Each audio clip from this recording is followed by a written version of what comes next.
एक समय की बात है, एक शक्तिशाली और न्यायप्रिय राजा अपने साम्राज्य पर शासन करता था। उसका नाम राजा वीरेंद्र था। राजा अपनी प्रजा के लिए हमेशा चिंतित रहता था और उसके साम्राज्य में हर तरह की सुविधाएं उपलब्ध थीं। लेकिन उस राज्य में एक चतुर चोर था जिसका नाम था विष्णुगुप्त। विष्णुगुप्त अपनी चतुराई और चालाकी के लिए मशहूर था और उसे कभी कोई पकड़ नहीं पाया था। एक दिन विष्णुगुप्त ने राजा के महल से एक अनमोल हीरा चुराने की योजना बनाई।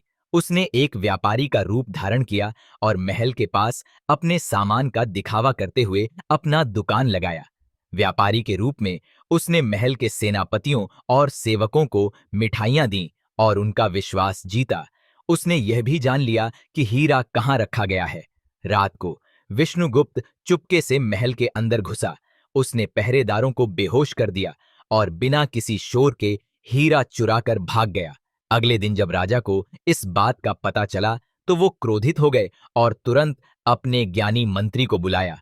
मंत्री जी, यह हीरा चुराने वाला छुप नहीं सकता, मुझे उसका पता लगाना है, राजा ने कहा। मंत्री ने कहा, महाराज, यह काम आसान नहीं होगा। चोर बहुत चतुर है, लेकिन हम उसे छल से पकड़ेंगे।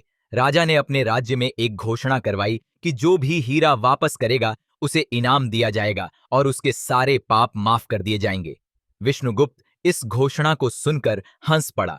उसने सोचा कि यह एक जाल हो सकता है, लेकिन अगर वह सुविधापूर्ण जीवन चाहता है तो उसे यह अवसर लेना होगा।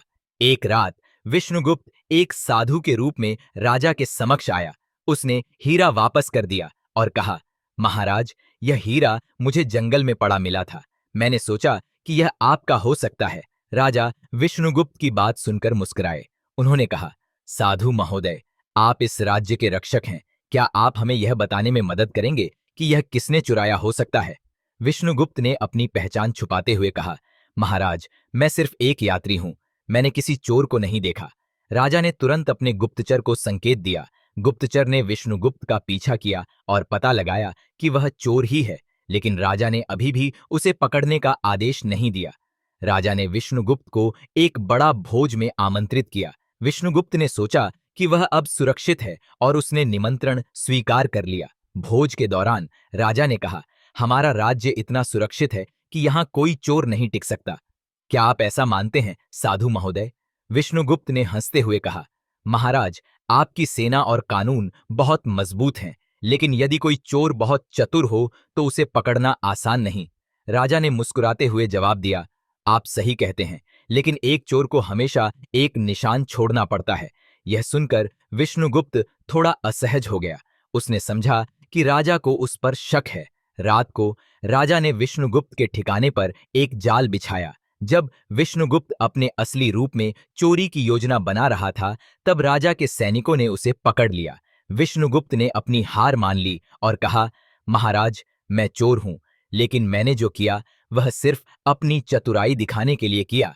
राजा ने कहा, तुम्हारी चतुराई वाकई काबिले तारीफ है, लेकिन कानून सबके लिए समान है। तुम्हें सजा दी जाएगी, लेकिन तुम्हारी प्रतिभा को मैं व्यर्थ नहीं जाने दूंगा। राजा ने विष्णुगुप्त को अपनी गुप्तचर सेना में शामिल कर लिया और उसे एक नई जिंदगी दी।